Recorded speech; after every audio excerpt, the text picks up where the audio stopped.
안녕하세요. 문학개론 수강생 여러분, 2주차 첫 번째 강좌 오리엔테이션 동영상 다들 잘 봤는지 모르겠습니다. 아마 여러 가지 측면에서 불편한 점이 없지 않아 있었을 텐데, 무엇보다 화질이 다소 떨어지고, 또 관련된 동영상에 자막이 별도로 들어가 있지 않아서 동영상을 보는데 좀 어려움이 있지 않을까 싶어요.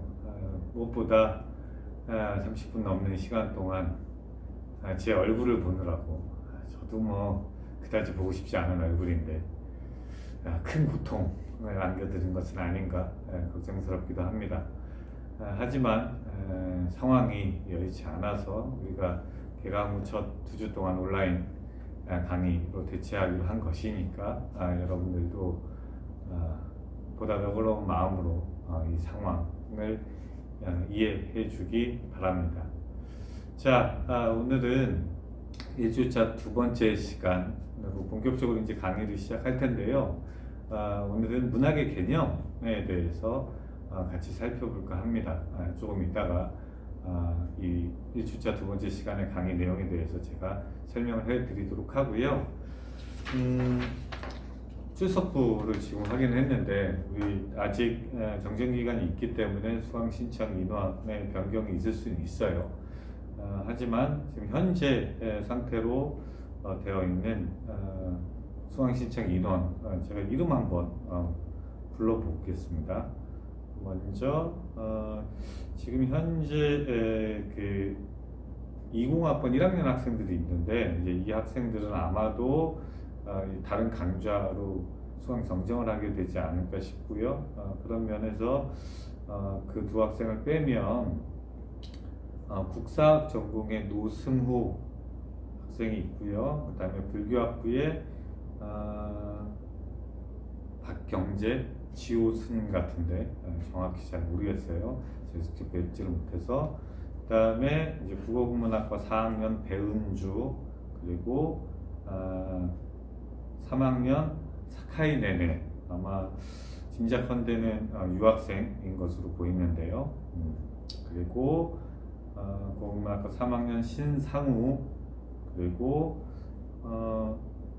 4학년의 안효주, 그리고 역시 유학생인 것으로 보이는데 위징, 그리고 응웬 밤바오, 그리고 또 4학년의 이혜성, 3학년 정주연, 그 다음에 2학년의 유학생으로 보이는 짠맛비엔, 이렇게 수강 신청한 학생들이 있습니다. 제가 뭐 잠깐 얘기를 했습니다만 우리 수업은 2학년부터 4학년까지, 그리고 한국 학생, 외국인 유학생 같이 있고요. 전공이 꼭 국어국문학을 전공으로 하고 있는 학생뿐만 아니라 인문대, 또 그리고 이제 불교학부 학생까지 수업을 수강 신청해서 듣고 있습니다. 다양한 학생들이 비록 전체 수는 적지만 수강 신청해서 수업을 듣고 있는 만큼 어쩌면 단위 전공에서 가지게 되는 어떤 시야를 넓혀주는 그런 효과도 있지 않을까. 특히 강의 후반부에 발표 토론이 진행되다 보면 그런 측면에서 다른 전공 또는 다른 계열, 뭐 계열이 다르다고 보기는 어렵겠지만 그런 학생들의 목소리를 같이 들을 수 있지 않을까, 이런 생각이 듭니다. 자, 그렇고요. 오늘은 계획된 대로 문학의 개념에 대해서 제가 간단하게 설명을 해 드릴 건데요. 실제 오프라인 강의실에서 수업을 진행했다면 아마 뭐 75분 기준으로 수업을 진행하겠습니다만, 그리고 또 이제 수업 간에 여러분들한테 이렇게 질문도 하고 또 답변도 듣고, 또 반대로 여러분으로부터 질문을 받고 제가 거기에 대해서 답변해 드리는 그런 상호 간에 소통하는 방식으로 수업이 진행될 수 있을 텐데, 불가피하게 지금 이제 제가 혼자서 떠들 수밖에 없는 상황이어서, 그래서 압축적으로 해당 내용을 설명하는 방식으로 그렇게 진행을 해볼까 합니다. 자, 문학의 개념. 문학이란 무엇인가? 거죠. 여러분은 어떻게 생각하세요? 문학은 무엇일까요? 중등교과 과정, 뭐 고등학교 때는 문학이라고 하는 과목이 있고 또 관련해서 수업도 듣고 공부도 하고 그랬을 거예요. 그런데 이 교과서에 문학이라고 이렇게 두 글자 쓰여져 있는데 문학이 뭐지? 라고 하는 데 있어서는 사실은 본격적으로 탐색해 본 바가 별로 없을 겁니다. 지금 이 강좌는 국어국문학 전공 1학년 전공 기초 과목이죠. 국어국문학 전공이 영어로는 메이저인 커리언 랭귀지 앤 리터러처 이렇게 돼 있어요. 국어 국문학 이렇게 돼 있죠. 국어와 국문학이 합쳐져 있는 거죠. 그래서 랭귀지가 언어니까 이걸 떼놓고 생각을 해보면 국문학이라고 하는 건 한국 문학이니까 커리언 리터러처. 그러니까 즉 문학은 리터러처다라고 하는 걸 생각할 수 있습니다. 그러면 반대로 리터러처는 뭐지? 뭐 이런 생각을 자연스럽게 하게 마련인데요. 그런 측면에서 아울러서 문학 또는 리터러처란 무엇인가에 대해서 아주 기초적인 내용에 대해서 말씀드리고자 합니다. 그런데 문학이란 무엇인가에 대해서 무수히 많은 뭐 이론가, 사상가 또는 문학과 관련되어 있는 사람들이 다양한 방식으로 정의를 내려왔어요. 정의를 해왔습니다. 하지만 딱 그 어떤 사람도 문학이란 무엇이다 라고 쉽게 답하기는 매우 곤란하다라고 하는 거예요. 다른 측면에서 생각을 해보면 아리스토텔레스가 시학이라고 하는 책에서 문학에 대해서 나름대로 논의를 하고 있습니다. 그것도 어떻게 보면 문학에 대해서 정의하는 방식이었어요. 하지만 그 책 한 권을 다 읽어도 물론 되게 어렵습니다. 읽다 보면 재밌는 요소도 있지만 근데 문학은 무엇이다 라고 간명하고 명쾌하게 답을 내릴 수가 없습니다. 표준국어 대사전이라든가 무슨 뭐 옥스퍼드 영어사전 같은 데 보면 문학 또는 리터러처와 관련된 단어가 있고 그 단어에 대한 개괄적인 설명은 있을 수 있어요. 사전적 정의죠. 근데 과연 그렇게만 문학을 얘기할 수 있는가? 또는 우리가 인식하고 감각하고 있는 문학의 개념이 과연 그런 것인가? 라고 하는 측면에서는 사실 어렵다라고 하는 거예요. 자, 그러면 도대체 무엇을 문학이라고 할 수 있을까? 보통 이럴 때는 그 개념이 어떻게 형성되어 왔는가, 개념의 형성 또는 변천의 과정을 살펴보는 게 도움이 되고요. 또는 문학과 문학 아닌 것 사이의 차이를 통해서 문학이란 무엇인가를 이해하거나 파악하는 것도 유력한 방법 중에 하나다라고 할 수 있습니다. 자, 후자 쪽에 초점을 맞춰서 먼저 얘기를 좀 해볼까 하는데요.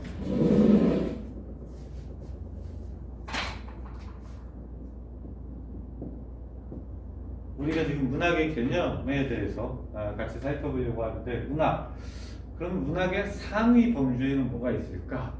뭐 문화라고 누군가는 얘기할 수도 있겠습니다만 그냥 저는 편의상 예술이라고 해볼게요. 문학은 예술의 한 갈래다. 뭐 이런 정도로 번박하게 이해를 해봅시다. 그러면 예술에는 문학 말고 다른 갈래들이 있겠죠. 예컨대 뭐 음악이 있을 수 있고요. 또 미술이 있을 수 있고요. 뭐 문학은 있으니까. 그 다음에 또 뭐가 있을까요? 뭐 무용 이런 거. 그 다음에 뭐 영화, 그죠? 건축, 뭐 등등등 땡땡 예술 뭐 이렇게 붙이자고 하면 사실 이 예술의 범주도 매우 넓다라고 할 수 있습니다. 그러면 예술 중에 어떤 건 음악이라고 하고 어떤 거는 미술이라고 하고 어떤 건 문학이라고 할까? 분명히 같은 예술에 포함되지만 어떤 차이가 있기 때문에 음악은 미술이 아니라 음악이라고 불리는 거겠죠. 그럼 뭘까? 이 음악을 예컨대 음악답게 만들어주는 게 뭘까에 대해서 우리가 자연스럽게 질문을 제기할 수 있습니다. 음악을 음악답게 만드는 거. 여러분 요즘에 어떤 음악을 주로 즐겨 듣나요? 뭐 랩?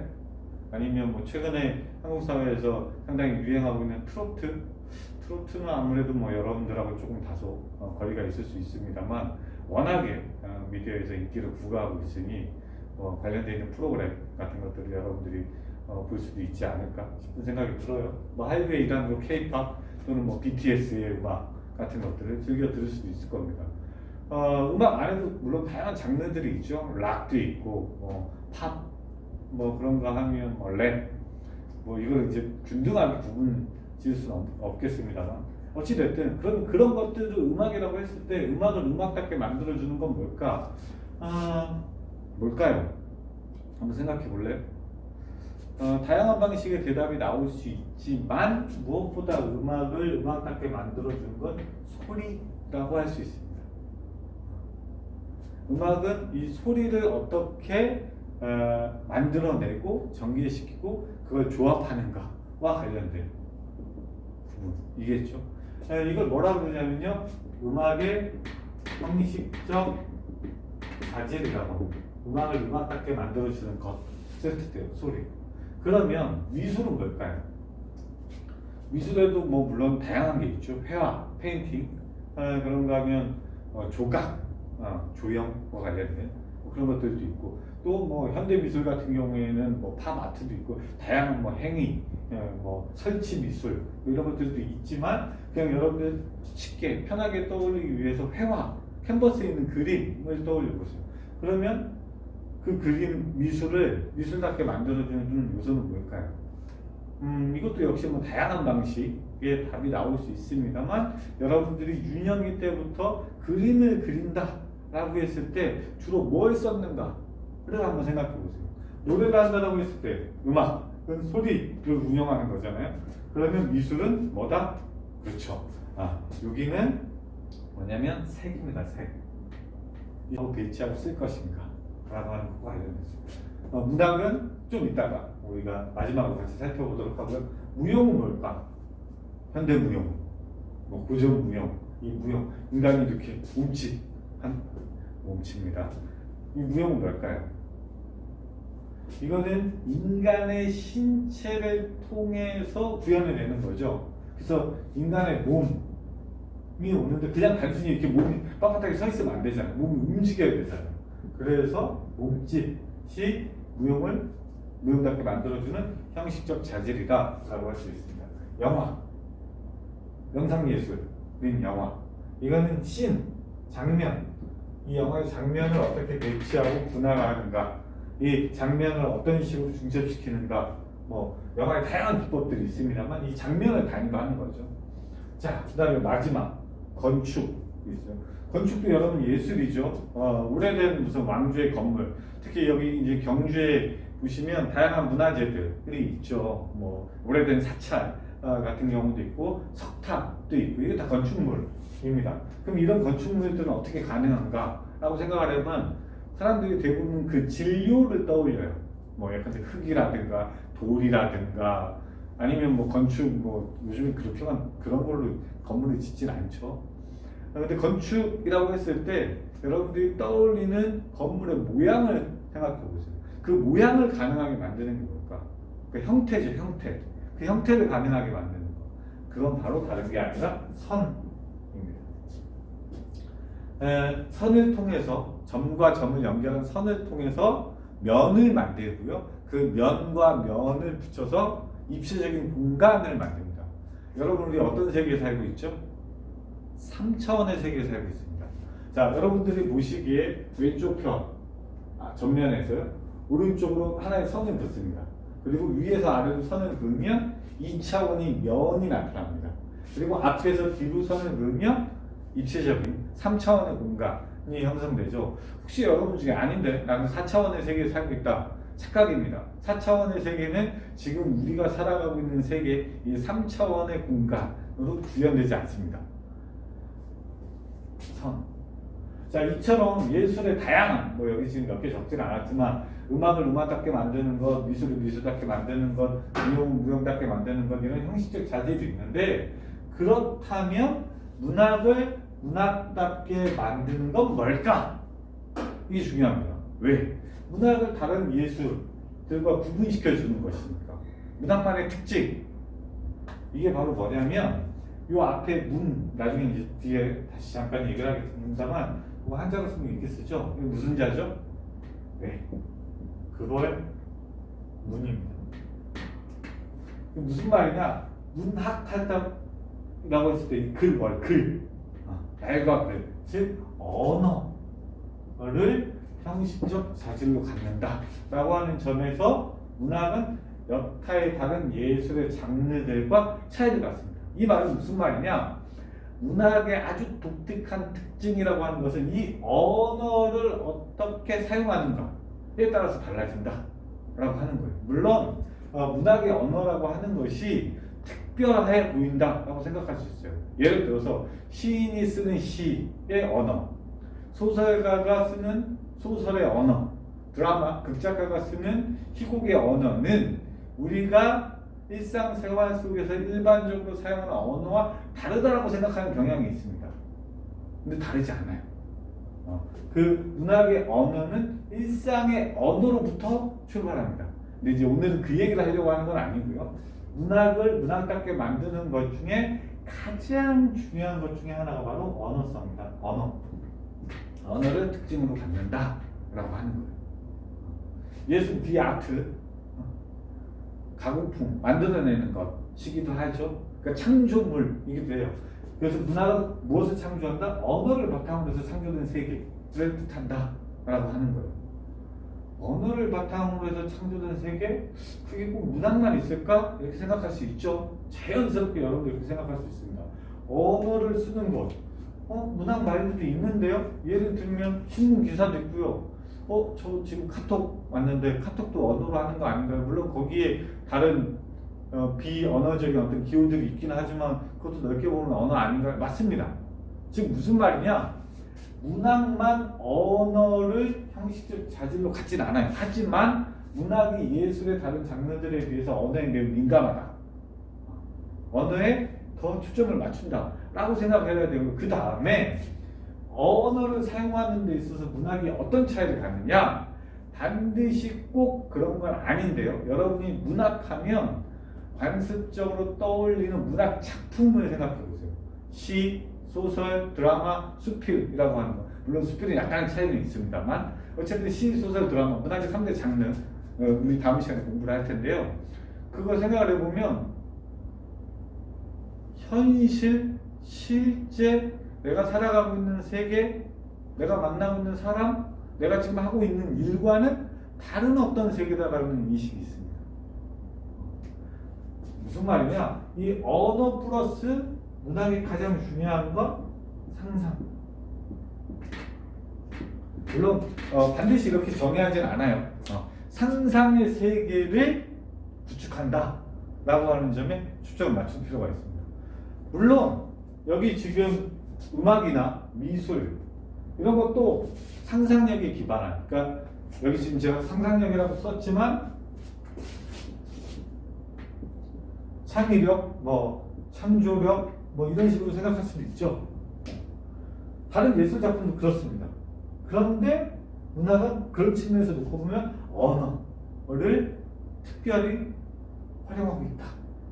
그래서 이 두 가지, 언어성과 상상력에 기반해서 문학을 이해하고 문학을 정의할 수 있다라고 생각할 수 있습니다. 예술의 측면에서 놓고 보자면 다른 것들과 비교, 문학과 문학 아닌 것들의 차이를 통해서 문학을 이해할 때는 문학은 언어를 형식적 자질로 활용한다. 그리고 여타의 언어를 활용하는 것들과의 차이 속에서는 상상력을 기반으로 하고 있다라고 생각하시면 됩니다. 다음 시간에 같이 살펴보겠지만 여러분 소설 생각해 보세요. 픽션이라고 하죠. 허구의 세계입니다. 작가가 자유롭게 상상해서 꾸며낸 이야기를 보통 소설이라고 하기도 해요. 그러니까 그건 실제 현실에서 일어나고 있는 일이 아닙니다. 그것을 가능하게 만드는 것이 뭐다? 여기 나와 있는 상상력이다 라고 생각하시면 됩니다. 자, 요건 사실은 문학의 개념 자체에 대해서 이해하기 위한 그런 것들은 아니었고요. 자, 그 다음에 이제 오늘 좀 더 핵심적으로 살펴보려고 하는 건 한국에서 우리가 이 문학교육 수업 시간에 한국 근대 문학에 대해서 같이 얘기를 해보기로 했기 때문에 그렇다고 한다면 이 문학이란 무엇일까 대해서 생각을 해봐야 되는데요. 가운데 쓰겠습니다. 문학. 이게 돼 있어요. 문학. 한국어 썼습니다. 요거를 한자로 쓰면요.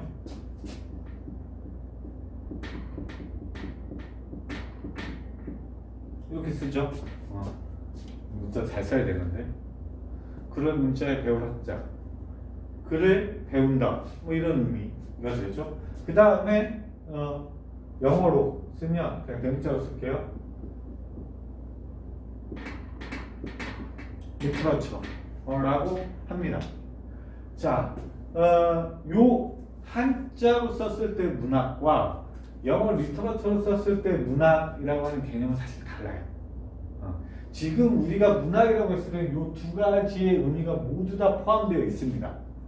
하지만 기본적으로는 좀 다르다. 이제 그 얘기를 할까 하는데요. 요 이제 한자로 썼을 때, 즉 동아시아의 한자 문화권, 한국, 중국, 일본, 그리고 뭐 베트남, 뭐 타이완도 포함되긴 하겠습니다만 어느 정도의 동아시아가 한자 문화권이었죠. 그래서 예전에 사람들은 각자 쓰는 말은 달랐지만, 구어는 달랐지만 뭐 이렇게 사신들이 서로 만나가지고 필담을 나누잖아요. 그때 한문을 써서 서로 교환하면서 상대방의 의사를 확인할 수 있었어요. 그러니까 서신을 통해서 서로 어떤 감정을 가지고 있는지 그 교환하기도 하고 그랬습니다. 이게 이제 한자 문화권이었기 때문에 가능했던 건데요. 그러니까 한자 문화권에서 이 문학의 의미는 뭐였냐 하면 아까 제가 잠깐 얘기했다시피 글을 배운다라고 했을 때 그러면 이때 글이 무엇을 뜻하는가에 초점을 맞출 필요가 있어요. 이때 글은요 뭐냐면 유교 이념에 기반한 이른바 이 언어를 다루는 학문. 그리고 그때 언어를 다룬다라고 하는 거는 단순히 그냥 이렇게 뭐 글을 잘 쓰거나 말을 잘하거나 이런 게 아니라 왜 글을 잘 쓰고 말을 잘해야 하냐면 유교 이념이니까 통치를 위해서. 그러니까 이른바 지금 요즘식으로 얘기하면 정치를 하기 위해서 문을 배웠습니다. 근데 알고 있다시피 과거에는 신분제 사회였잖아요. 이 글을 배울 수 있는 사람들은 이른바 우리식으로 얘기하면 양반가의 자제들이었습니다. 그러니까 특수 계층들이었어요. 신분제 사회 속에서 상류층들의 자제들이었죠. 누구나 배울 수 있었던 게 아니에요. 그 사람들 공부 왜 해요? 공부해서 그냥 아주 손쉽게 얘기하면 과거 시험 봐가지고 급제해서 관리로 등용되는 거예요. 관리로 등용된다라고 하는 건 뭐죠? 아까 얘기했던 국가의 정치의 일익을 담당하는 거예요. 그러니까 이때 문학이라고 했을 때 정치를 펼치기 위해서, 즉 고도의 정치 행위를 하기 위해서 배운 학문을 뜻했던 겁니다. 그런 것들이 어디에 있느냐? 유교 경전. 여러분 잘 알고 있는 사서삼경, 농어맹장 이런 것들을 뜻했던 거예요. 그래서 그런 것들을 배우는 학문, 문학의 뜻이었습니다. 여기에도 언어를 배운다, 언어를 익힌다 라고 하는 생각은 있었지만 우리가 지금 생각하는 문학 작품 했을 때 다르죠. 다릅니다. 이런 것들을 뭐라 그랬냐면 대설이라고 했습니다. 큰 말씀. 그럼 뭐가 있을까요? 당연히 작은 글자를 쓰는 소설도 있었습니다. 이건 소설의 개념인데요. 작고 하찮은 이야기, 민간에 떠도는, 별 볼 일 없는, 쓸데없는, 잡다한 이런 뜻이에요. 그러니까 이때 대라고 하는 건 그만큼 중요하다라고 하는 거. 중요하다는 건 어떤 의미에서 중요하다? 아까 얘기했던 세상을 통치하는 데 있어서 유효하다라고 하는 점에서 중요하다라고 하는 거예요. 물론 사실 이 동아시아 한자 문화권에서만 이 문학 또는 치자의 어떤 행위에서의 말과 글을 갈고 닦는 것이 중요한 것은 아니었습니다. 그리스 로마 시대에도요, 이런 말 위정자들에게 요구되는 중요한 덕목 중에 하나가 이 말과 글을 잘하는 능력이었어요. 근데 수사학 같은 것들이 그런 데서 발달했거든요. 웅변술 이것도 마찬가지예요. 근데 어찌됐든 다시 돌아가면 우리가 문학이라고 했을 때는 동아시아 한자 문화권에서는 지금 우리가 생각하고 있는 그런 문학과는 차이가 있다라고 하는 걸 금방 알 수 있습니다. 자, 그런가 하면 서양에서는요, 리터레처, 즉 영미권, 영어죠, 영어, 리터레처가 이제 문학을 뜻하는 건데요. 저건 뭐냐면 기본적으로는 글로 쓴 것을 읽는다, 뭐 이런 의미가 있어요.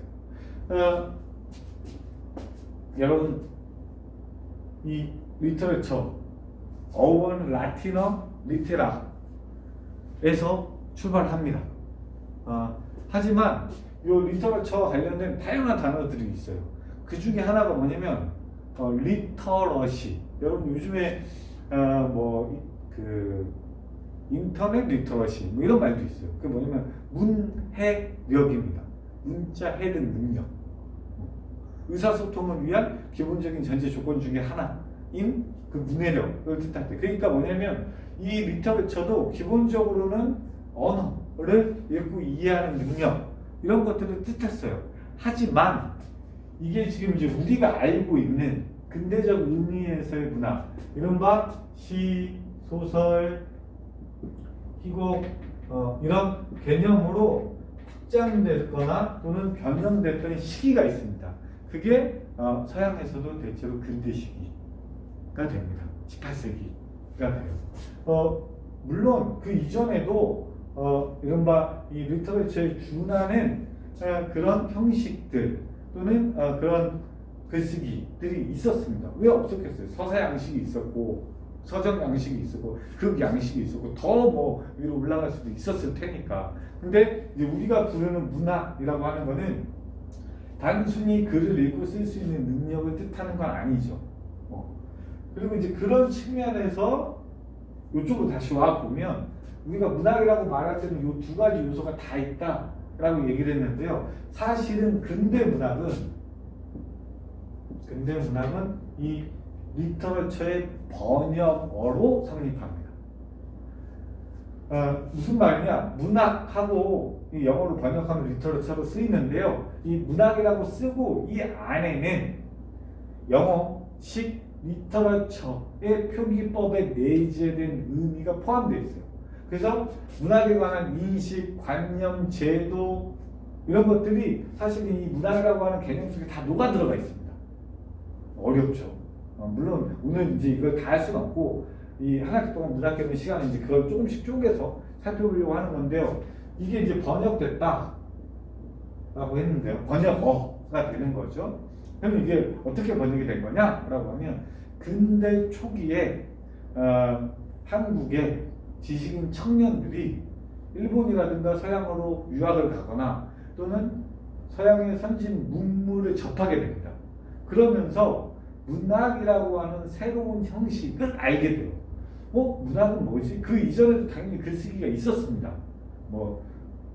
좀 더 바로 직전 형식이라고 하면은 무슨 문설 같은 그런 글쓰기가 있었어요. 하지만 그걸 문학이라고 여기지 않았어요. 왜 그랬느냐? 여러 가지가 있지만 문학은 기본적으로 인간의 감정에 호소하는 글이라고 하는 측면에서 여타의 다른 글들과 명확한 차이를 갖습니다. 여러분이 시를 읽거나 소설을 읽거나 또는 드라마, 희곡 배우는 잘 아니죠. 드라마를 본다. 무대 위에서 배우들이 연기하는 연극을 관람했다라고 했을 때 뭔가 이 마음속으로 느끼는 그런 감정들이 있죠. 때때로 같이 웃기도 하고 슬퍼하기도 하고 화나기도 하고 뭔가 그걸 다 보고 나서 후련하기도 하고 또는 내가 이렇게 살면 안 되겠구나 후회와 번민하기도 하고 내가 몰랐던 세상이 여기 있었구나 라고 무릎을 치면서 깨달음을 얻기도 하고 이런 것들을 생각을 해봤을 때 그 문학이라고 하는 건 여타의 다른 글쓰기들이랑 다르게 그 이전엔 글쓰기 일반을 가르쳤다면 이제는 인간의 감정에 호소합니다. 인간의 감정에 직접적인 작용을 합니다. 근데 사실 이거는요 근대 이후의 리터러처 개념에만 반드시 있었던 건 아니에요. 예를 들어서 애리스토텔레스가 카타르시스에 대해서 얘기를 하면서 카타르시스가 뭐냐면 감정의 정화였어요.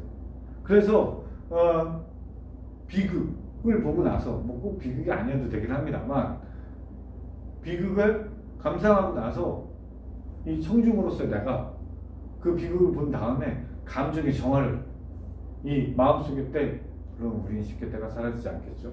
그 때를 벗겨내는 감정의 정화를 하기도 한다라고 말했어요. 그런 것처럼 문학은 다른 글과 다르게 단순히 어떤 알매의 지식을 주거나 교훈처럼 깨달음을 주거나 어떤 그처럼 무슨 경고를 하거나 이런 게 아니에요. 인간의 감정에 호소한다 라고 하는 측면에서 차이가 있습니다. 자, 그래서 이 한국의 문학 개념을 놓고 보자면 기본적으로는 문학은 개인의 정서, 감정과 관련되어 있죠. 정서를 바탕으로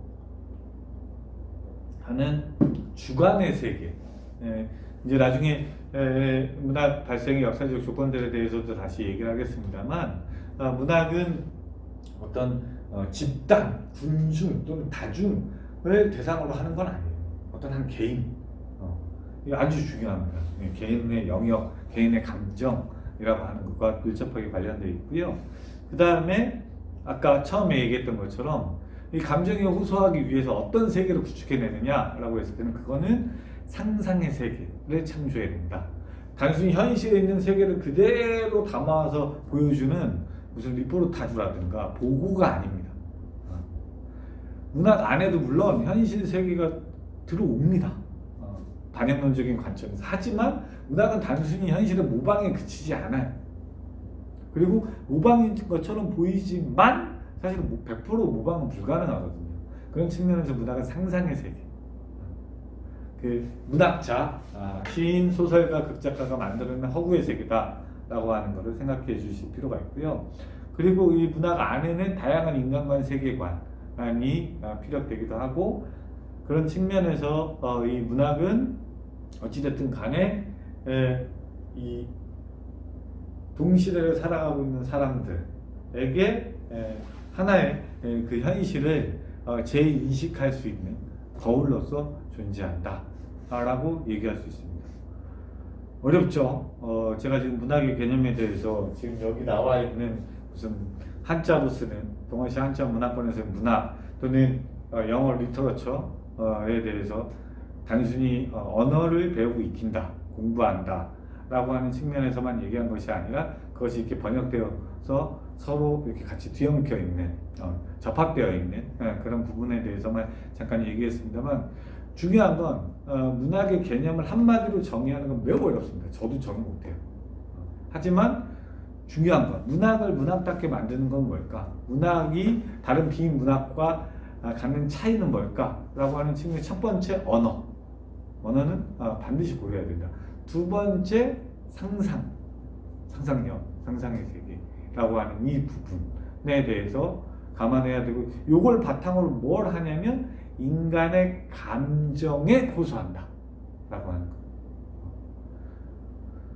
정보 전달, 지식의 보고 이런 것들이 아니라 우리가 흔히 얘기하는 뭐 물론 문학뿐만이 아니라 다른 예술의 장르들도 뭐 그림도 음악도 또 뭐 영화도 인간의 감정을 대상으로 하긴 하죠. 하지만 글 쓰기의 차원에서 놓고 보자면 이때 문학이라고 하는 것이 다른 글쓰기 형식들과 다르게 인간의 감정에 호소한다. 그럼 그때 감정은 뭘까? 꺼내서 보여줄 수도 없고요. 잘 보이지도 않죠. 단순히 희노애락만을 뜻하는 것은 아닙니다.